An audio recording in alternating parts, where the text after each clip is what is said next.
Bonjour à tous et merci d'être avec nous pour ce nouveau journal de la culture. Les dessous de l'une des toiles les plus connues au monde, une exposition revient sur l'histoire du radeau de la Méduse. Et puis aussi complexe qu'insoluble, Gwenaëlle Aubry fait du conflit israélo-palestinien un roman à deux voix, intense et émouvant. Elle est notre invitée aujourd'hui.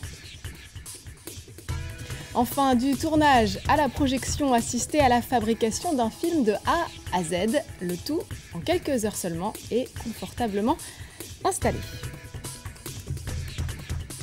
Mais d'abord donc bonjour à Gwenaëlle Aubry. On va parler donc de ce 6e ouvrage, je crois, c'est Partage, paru au Mercure de France.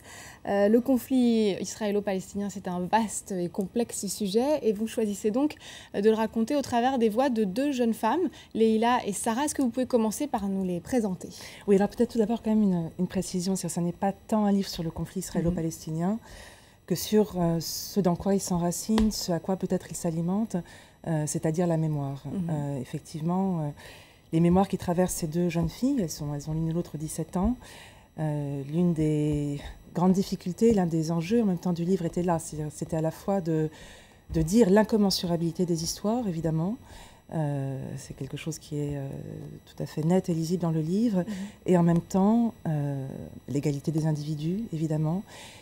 Et aussi la façon dont toutes deux, donc Sarah et Leïla, sont héritières presque malgré elles d'une mémoire d'abord familiale, pas objectivée, justement pas fixée en histoire, qui passe aussi bien par des silences, par des peurs, par des transmissions indirectes ou quasiment inconscientes. Donc le livre s'enracine vraiment dans deux individualités, dans deux corps et dans deux voix. Alors on l'a compris, l'une est juive et l'autre est palestinienne. Et vous avez choisi de prendre le jeu pour narrer ce récit. Pourquoi vous avez fait ce choix-là? Est-ce que vous avez voulu un peu vous mettre dans la peau de chacune?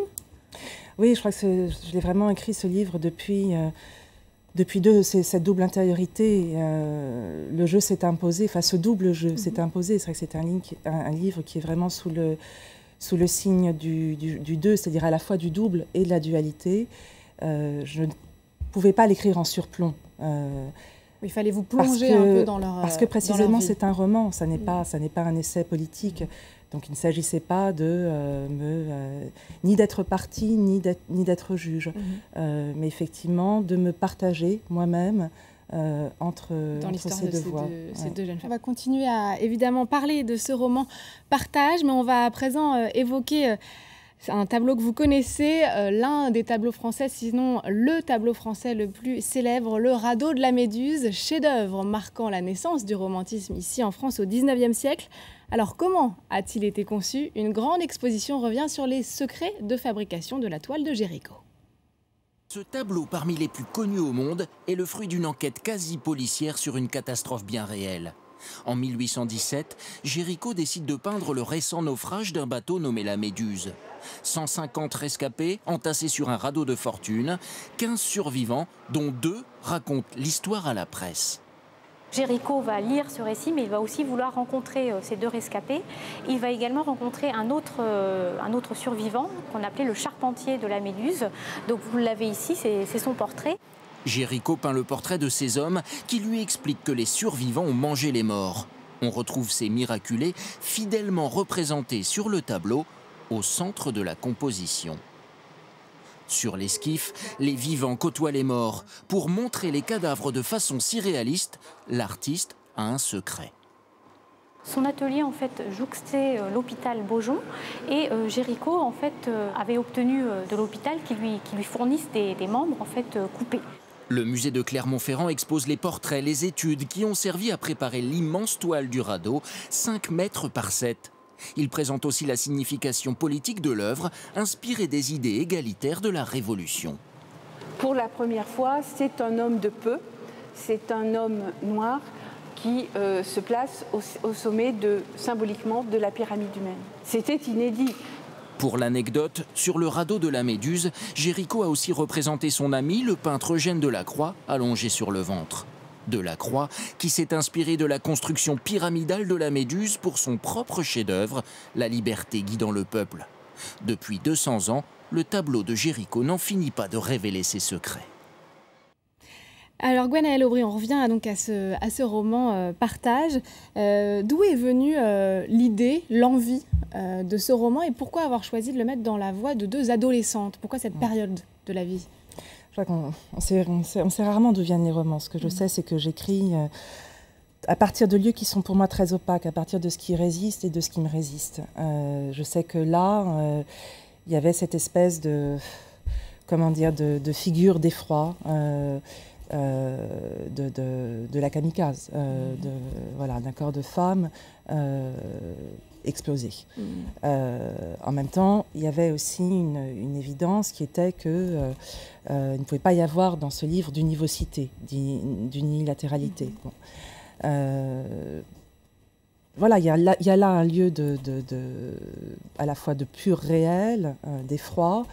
Ce morceau de terre-là est aussi celui où tout se joue, enfin, je veux dire, celui que traversent toutes les lignes de faille, de fracture du contemporain, celui où se joue l'essentiel du politique, l'essentiel du religieux. Que l'impartialité a été une préoccupation à l'écriture, puisque vous disiez que vous n'étiez ni juge ni parti, évidemment, mais est-ce que forcément ça vous a un peu habité pendant l'écriture de ce roman? C'était extrêmement, enfin, chaque mot pesait extrêmement lourd, enfin, vous voyez, évidemment, la question s'est posée de savoir comment j'allais pouvoir dire je avec Leïla.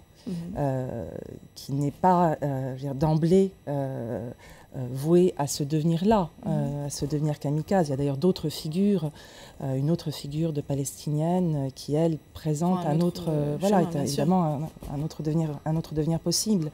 Je sais que quand j'écrivais ce long texte où ne résonne que la voix de Sarah, je revoyais tous les soirs des séquences de Shoah pour me mettre dans l'état de hantise où elle est. C'est beaucoup un livre sur la hantise. Et là, je me disais, je ne vais pas pouvoir repasser la frontière, la ligne verte. Je ne vais pas pouvoir dire je de nouveau. Et alors, comment vous vous remettiez dans la peau de Leïla? Je sais que je n'aurais pas pu dire je, par exemple, avec une ou un antisémite. Ça, je ne pouvais pas le faire. Bon. En même temps, il ne s'agit pas non plus de faire de l'angélisme. C'est-à-dire que la question de l'antisémitisme, d'un certain antisémitisme arabe, est abordée. D'une certaine façon, Leïla, sans y adhérer, est agie par ça.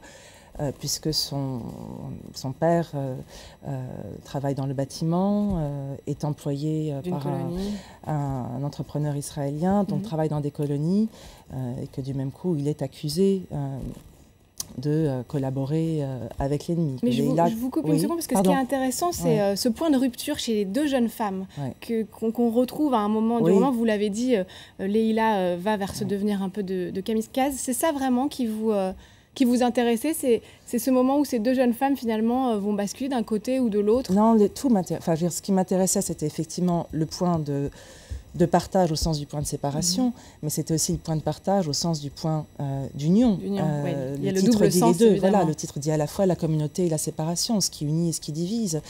D'une certaine façon, à l'image à l'image de ce pays-là, ou de ces pays-là, à l'image de... le livre s'ouvre, Sarah vient de revenir en Israël après les attentats du 11 septembre. Elle a fui New York, qui avait été pour sa mère et pour son grand-père un refuge. C'est effectivement une sorte un traumatisme, une réactivation du traumatisme de la Shoah. La grand-mère de Sarah est morte dans le ghetto de Varsovie. Bon. Et le livre s'ouvre sur cette scène ancestrale, archaïque et complètement fascinante, c'est-à-dire la superposition du mur des lamentations et de l'esplanade des mosquées. Bon. Tout là-bas est toujours sans cesse imbriqué. Et le livre s'est construit, du moins j'ai tenté de le construire à l'image de cette imbrication-là. Et le titre le dit très bien. Et le titre le dit. Ces peuples partagent sans doute plus que ce qui les différencie.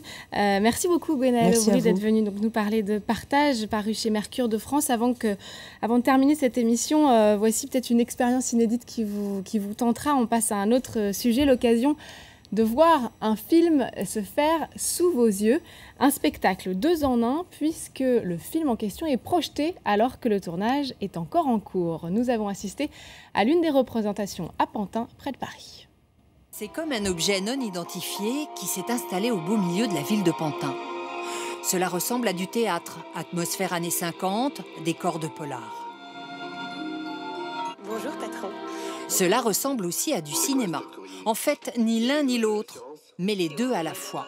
Ici, on tourne un film en direct devant les spectateurs et le film est diffusé simultanément sur grand écran. C'est l'histoire d'un détective un peu véreux qui enquête sur un sénateur pourri. Qui pouvait se douter que derrière le médecin des stars se planquait le boucher des stalags? Tout a commencé 8 heures plus tôt. Il faisait un temps de chien. Un camion s'est installé sur le terrain de foot de la ville et petit à petit, il s'est transformé en studio de cinéma. Pendant ce temps, les actrices se préparent. Ambiance petite pépée des années d'après-guerre, barésie, talons aiguilles et de la féminité jusqu'au bord des lèvres. Dernier tour de vis au décor, petit espace pour Grand Barnum. 18 personnes sur un plateau comme ça. Le plateau, le studio fait même pas 20 mètres carrés. Donc c'est vraiment une mécanique de précision. Ok, la 3 au cadre. Et pour diriger cette mécanique de précision, il y a derrière le camion un homme caché du public qui coordonne 8 caméras. Super, attention, ça va être à 3. Ok, on est sur la 3, j'attends la 1. On regarde l'écran, on regarde tout ce qui se passe sur scène, c'est assez passionnant. Et dès qu'une scène est terminée, on change le décor, il y en a 14 en tout. Et juste à côté, on tourne une autre séquence et ainsi de suite, comme dans un tourbillon. Eux, ils en ont plein les yeux. Je vous demanderai de scander « Sénateur Fletcher ». Et puis ce public invité à jouer aussi son rôle, le rôle d'une masse en délire lors d'un meeting du sénateur véreux. Et eux aussi font partie du film. C'est pas le cinéma en lui-même qui est important, c'est tout ce que tout le monde fait autour. C'est un spectacle, c'est un vrai spectacle. Il y avait plein de trucs qui me plaisaient, c'était très très bien. Ce soir-là, le public est reparti comme enivré par cette profusion de sons, d'images, de jeux et de sensations. Et voilà, c'est la fin de cette émission. N'oubliez pas que vous pouvez la retrouver sur notre site internet france24.com ainsi que sur Facebook et Twitter. Merci encore à Gwenaëlle Aubry d'être venue nous parler donc de Partage, ce roman paru au Mercure de France. Pour finir, valse, foxtrot, polka, la danse prend ses quartiers au Jardin du Luxembourg ici à Paris, en plein air et en tenue d'époque s'il vous plaît. Merci à tous de nous avoir suivis.